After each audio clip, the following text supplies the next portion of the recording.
আমাদের মধ্যে জরিপ করলে দেখা যাবে আমরা মহান আল্লাহ তাআলার কাছে চাইতে চাইতে দোয়া করতে করতে পাগল, কিন্তু সেই দোয়াগুলো মহান আল্লাহ তাআলা কবুল করেন না। অবশ্যই সেই দোয়াগুলো মহান আল্লাহ তাআলা কবুল করেন। যখন আমার জন্য বা যখন আপনার জন্য সেই দোয়াগুলো কবুল করলে ভালো হবে, তখনই মহান আল্লাহ তাআলা সেটা করবেন। তবে দোয়া করার কিছু আদব রয়েছে, যেভাবে দোয়া করলে মহান আল্লাহ তাআলার দরবারে খুব তাড়াতাড়ি পৌঁছাই এবং মহান আল্লাহ তাআলার সেই দোয়াগুলো কবুল করে নেন। আজকে আমরা সেই দোয়ার আদবগুলো জানার চেষ্টা করব ইনশাআল্লাহ। সবাই ভিডিওটি শেষ পর্যন্ত দেখবেন এবং আমাদের সাথেই থাকবেন। 1. দোয়া করার সময় তা কবুল হওয়ার ব্যাপারে দৃঢ় বিশ্বাস রাখা এবং দৃঢ়তার সঙ্গে দোয়া করা। যদি আল্লাহ সম্পর্কে যথার্থ জ্ঞান থাকে, তার কুদরত, মহত্ব ও ওয়াদা পালনের প্রতি ঈমান থাকে, তাহলে এই বিষয়টা আয়ত্ত করা সহজ হবে। নবী করিম সাল্লাল্লাহু আলাইহি ওয়াসাল্লাম বলেছেন, তোমাদের কেউ এরকম বলবে না, হে আল্লাহ, আপনি যদি চান তাহলে আমাকে ক্ষমা করে দিন, যদি আপনি চান তাহলে আমাকে অনুগ্রহ করুন, যদি আপনি চান তাহলে আমাকে জীবিকা দান করুন।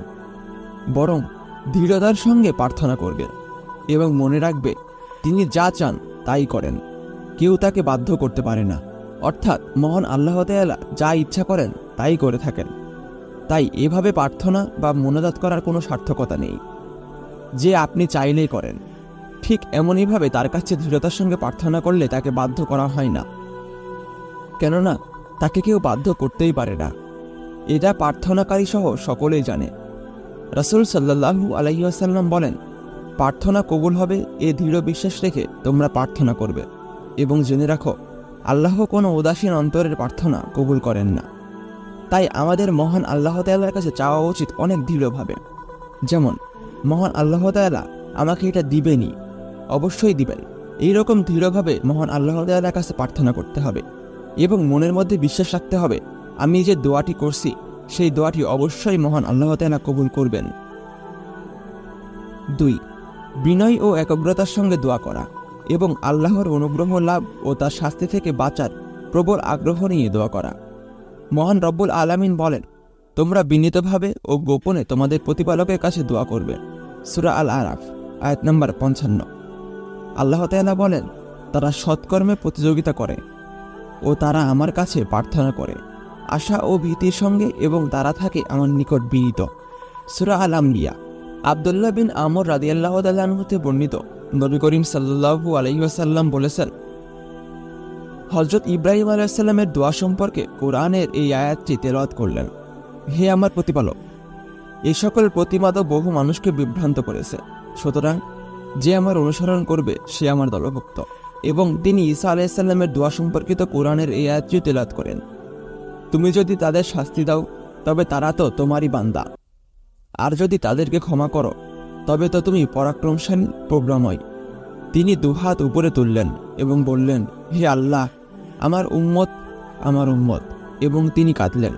আল্লাহ বললেন, হে জিবরিল, তুমি মুহাম্মাদের কাছে যাও, জিজ্ঞেস করো, অবশ্য তোমরা প্রভু ভালো জানেন তাকে কিসে কাঁদিয়েছে।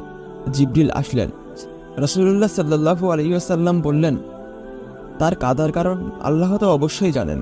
আল্লাহ বললেন, হে জিবরিল, তুমি মুহাম্মাদের কাছে যাও এবং বলো, আমি অবশ্যই তার উম্মতের ব্যাপারে অনেক সন্তুষ্ট করব, তাকে এই ব্যাপারে অসম্মান করব না। আসলে কিয়ামতের দিন মহানবী হযরত মুহাম্মদ সাল্লাল্লাহু আলাইহি ওয়াসাল্লামের উম্মতদের সম্পর্কে বা আমাদের নিয়ে অনেক বেশি চিন্তিত থাকবেন। তিনি উম্মতি উম্মতি করে মহান আল্লাহ তাআলার কাছে সিজদা দিয়ে পড়ে থাকবেন। তখন তিনি একাগ্রচিত্তে মহান আল্লাহ তাআলার কাছে আমাদের জন্যই শুধু দোয়া করবেন এবং মহান আল্লাহ তাআলা সেই দোয়া অবশ্যই কবুল করবেন। বস্তুত পৃথিবীতে যতগুলো নবী রাসূল এসেছেন সবাইকে মহান আল্লাহ তাআলা একটি দোয়া করার পাওয়ার দিয়েছেন।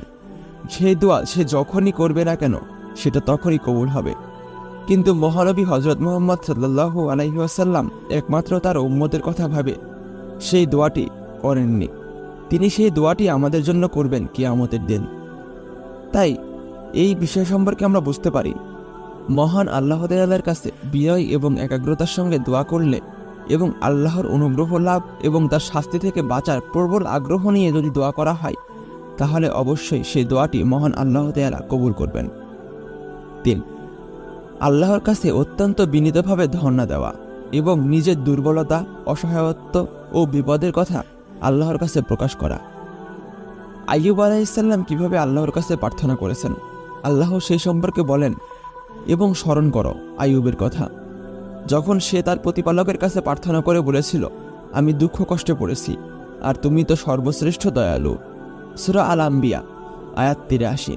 মহান রব্বুল আলামিন জাকারিয়া আলাইহিসসালামের প্রার্থনা সম্পর্কে বলেন, সে বলেছিল, হে আমার প্রভু, আমার অস্থি দুর্বল হয়েছে, বার্ধক্যে আমার মস্তক সাদা হয়েছে।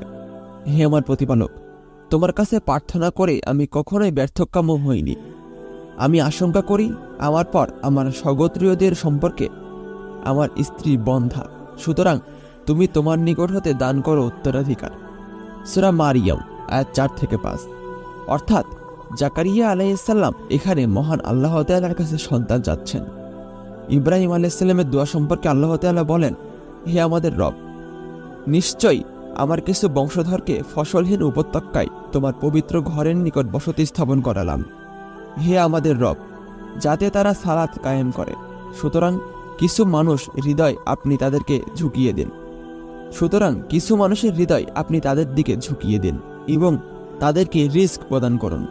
ফলফলাদি থেকে আশা করা যায় তারা শুকরিয়া আদায় করবে। সূরা ইব্রাহিম আয়াত নম্বর ৩৭। কোরআনে কারিমে এ ধরনের বহু আয়াত আছে যাতে তুলে ধরা হয়েছে আম্বিয়া আলাইহিমুসসালাম কিভাবে কাতরাকা বা বিনয়ের সঙ্গে নিজেদের করুণ অবস্থা মহান আল্লাহ তাআলার কাছে তুলে ধরেছেন। মুমিনদের কর্তব্য ঠিক এমনইভাবে আল্লাহর কাছে দোয়া এবং প্রার্থনা করা। যেমনটি আমরা দেখলাম, হযরত ইব্রাহিম আলাইহিসসালাম যখন তার সন্তান এবং স্ত্রীকে মরু ধুধু প্রান্তরে রেখে আসলেন, সেখানে কেউ ছিল না, কিন্তু ইব্রাহিম আলাইহিসসালাম সেখানে দোয়া করে আসলেন এবং তাদের দোয়ার জন্যই মহান আল্লাহ তাআলা সেখানে শিশুপুত্র ইসমাঈলের পদাঘাতে একটি জমজম কুয়া সৃষ্টি করে দিলেন। এবং হযরত জাকারিয়া আলাইহিসসালাম যখন তার স্ত্রী বন্ধা এই বলে তার বংশধরের জন্য দোয়া করলেন, মহান আল্লাহ তাআলা সেই দোয়াটিও কবুল করলেন। তাই আসুন, আমাদের উচিত মহান আল্লাহ তাআলার কাছে খুবই বিনীতভাবে নিজের দুর্বলতা, অসহায়ত্ব এবং আমরা যদি বিপদে পড়ি এই কথাগুলো মহান আল্লাহ তাআলার কাছে ব্যক্ত করে আমাদের দোয়া করা উচিত। তাহলে অবশ্যই মহান আল্লাহ তাআলা আমাদের দোয়া কবুল করবেন ইনশাআল্লাহ। ৪. দোয়াই আল্লাহর হামদ ও রাসূলুল্লাহ সাল্লাল্লাহু আলাইহি ওয়াসাল্লামের প্রতি দরুদ পেশ করা। দোয়ার শুরুতে আল্লাহ তাআলার প্রশংসা করা ও রাসূল সাল্লাল্লাহু আলাইহি ওয়াসাল্লামের প্রতি দরুদ পড়া দোয়া কবুলের সহায়ক। ফুয়ালা ইবনু উবাইদ রাদিয়াল্লাহু তাআলা আনহু হতে বর্ণিত, একদিন রাসূল সাল্লাল্লাহু আলাইহি ওয়াসাল্লাম দেখলেন এক ব্যক্তি দোয়া করছে, কিন্তু সে দোয়াতে আল্লাহর প্রশংসা ও রাসূলের প্রতি দরুদ পাঠ করেনি। রাসূল সাল্লাল্লাহু আলাইহি ওয়াসাল্লাম তাকে লক্ষ্য করে বললেন, সে তাড়াহুড়া করেছে। অতঃপর সে আবার প্রার্থনা করল। রাসূল সাল্লাল্লাহু আলাইহি ওয়াসাল্লাম তাকে অথবা অন্যকে বললেন, যখন তোমাদের কেউ দোয়া করে তখন সে যেন আল্লাহ তাআলার প্রশংসা ও তার গুণগান দিয়ে দোয়া করে, অতঃপর রাসূলের প্রতি দরুদ পাঠ করে, এরপর যা ইচ্ছা আল্লাহর কাছে প্রার্থনা করে। তাই রাসূলের প্রতি দরুদ না পড়লে সেই দোয়াগুলো পেন্ডিং অবস্থায় থাকে। যেমনটা আমরা অনেক কিছু আল্লাহ তাআলার কাছে চাইলাম, কিন্তু সেই দোয়াগুলো কবুল হলো না। এর একটিমাত্র কারণ হতে পারে, সেটা হচ্ছে সাল্লাল্লাহু আলাইহি ওয়াসাল্লাম না বলা। তাই আসুন, আমরা যে কোনো দোয়ার শুরুতে বা দোয়া যখন করব দোয়ার শেষে সব সময় সর্বদা আমরা মহানবী হযরত মুহাম্মদ সাল্লাল্লাহু আলাইহি ওয়াসাল্লামের কাছে বা তার উপর দরুদ পড়ি। মহানবী হযরত মুহাম্মদ সাল্লাল্লাহু আলাইহি ওয়াসাল্লামের উপর দরুদ পড়লে মহান আল্লাহ তাআলার আসমানে সেই দোয়াগুলো চলে যায় এবং মহান আল্লাহ তাআলা সেই দোয়াগুলো কবুল করেন। ৫. আল্লাহর সুন্দর নামসমূহ ও তার মহৎ গুণাবলী দ্বারা দোয়া করা। মহান রব্বুল আলামিন বলেন, আল্লাহর রয়েছে সুন্দর সুন্দর নাম, অতএব তোমরা তাকে সে সকল নাম দিয়ে প্রার্থনা করবে। আল্লাহ তাআলার সুন্দর নাম ও মহান গুণাবলীর মাধ্যমে দোয়া করার কথা আল কোরআনে ও হাদিসের বহু স্থানে রয়েছে। নবী করিম সাল্লাল্লাহু আলাইহি ওয়াসাল্লাম যখন রাতে তাহাজ্জুদ পড়তে দাঁড়াতেন তখন বলতেন, হে আল্লাহ, আপনারই প্রশংসা, আকাশমণ্ডলী ও পৃথিবীসমূহে ও তাতে যা কিছু আছে আপনার দ্বারাই জ্যোতি। আপনারই প্রশংসা আকাশমণ্ডলী ও পৃথিবীসমূহে এবং তাতে যা কিছু আছে আপনি তার ধারক। আপনারই প্রশংসা, আপনিই সত্য, আপনার ওয়াদা সত্য, আপনার কথা সত্য, আপনার সঙ্গে সাক্ষাৎ সত্য, জান্নাত সত্য, জাহান্নাম সত্য, কিয়ামত সত্য, নবীগণ সত্য, মুহাম্মদ সত্য। হে আল্লাহ, আপনার কাছে আত্মসমর্পণ করছি, আপনার উপরে নির্ভর করছি, আপনার প্রতি ঈমান এনেছি, আপনার দিকে ফিরে এসেছি, আপনার জন্য বিবাদ করেছি, আপনাকেই বিচারক মেনেছি। অতএব আপনি আমার পূর্ব এবং পরের গোপন ও প্রকাশ্যের পাপগুলো ক্ষমা করে দিন। আপনি শুরু, আপনি শেষ, আপনি ছাড়া কোনো ইলাহ নেই। এই হাদিসে দেখা গেল নবী করিম সাল্লাল্লাহু আলাইহি ওয়াসাল্লাম দুয়ায় কিভাবে আল্লাহ তাআলার গুণগান করেছেন, আল্লাহ তাআলার সুন্দর নামগুলো উল্লেখ করেছেন। তাই আমরা যদি মহান আল্লাহ তাআলার সুন্দর নামগুলো উল্লেখ করে এবং মহান আল্লাহ তাআলার গুণাগুণগুলো করে মহান আল্লাহ তাআলার কাছে দোয়া করতে পারি, তাহলে মহান আল্লাহ তাআলা ইনশাআল্লাহ আমাদের দোয়াগুলো কবুল করবেন। 6, আমরা পাপ এবং গুনাহ স্বীকার করে প্রার্থনা করব। তাহলে পাপ এবং গুনাহ স্বীকার করে যদি মহান আল্লাহ তাআলার কাছে প্রার্থনা করি, তাহলে মহান আল্লাহ তাআলা আমাদের দোয়া কবুল করবেন। সাদ্দাদ বিন আউস রাদিয়াল্লাহু তাআলা আনহু নবী করিম সাল্লাল্লাহু আলাইহি ওয়াসাল্লাম থেকে বর্ণনা করেন, সেরা ইস্তেগফার বা ক্ষমা প্রার্থনার বাক্য হলো, তুমি এভাবে বলবে, হে আল্লাহ, তুমি আমার প্রতিপালক, তুমি ছাড়া সত্যিকার কোনো মাবুদ নেই, তুমি আমাকে সৃষ্টি করেছ আর আমি তোমার বান্দা। তোমার সঙ্গে কৃত ওয়াদা ও প্রতিশ্রুতির উপর আমি আমার সাধ্যমতো অটল রয়েছি। আমি যা কিছু করেছি তার অপকারিতা হতে তোমার আশ্রয় নিচ্ছি। আমার প্রতি তোমার যে নিয়ামত তা স্বীকার করছি, আর স্বীকার করছি তোমার কাছে আমার অপরাধ। তুমি আমাকে ক্ষমা করো, তুমি ছাড়া আর কেউ ক্ষমা করতে পারবে না। যে সকালে দৃঢ় বিশ্বাসে এটা পাঠ করবে, সে যদি ওই দিন সন্ধ্যার পূর্বে মৃত্যুবরণ করে, তাহলে সে জান্নাতবাসীদের অন্তর্ভুক্ত হবে। আর যদি দৃঢ় বিশ্বাস নিয়ে সন্ধ্যায় পাঠ করে এবং সকাল হওয়া পূর্বে সে যদি ইন্তেকাল করে, তাহলে সে জান্নাতবাসীদের অন্তর্ভুক্ত হবে। এই শ্রেষ্ঠ দোয়াটির নামই হলো সাইয়্যিদুল ইস্তেগফার। এ হাদিসে ক্ষমা প্রার্থনা করার জন্য রাসূল করিম সাল্লাল্লাহু আলাইহি ওয়াসাল্লাম সর্বোত্তম ইস্তেগফার শিক্ষা দিয়েছেন।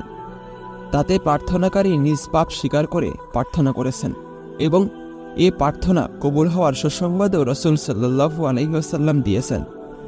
7, প্রার্থনাকারী নিজের কল্যাণে দোয়া করবে, নিজের বা কোনো মুসলিমের অনিষ্টের দোয়া করবে না।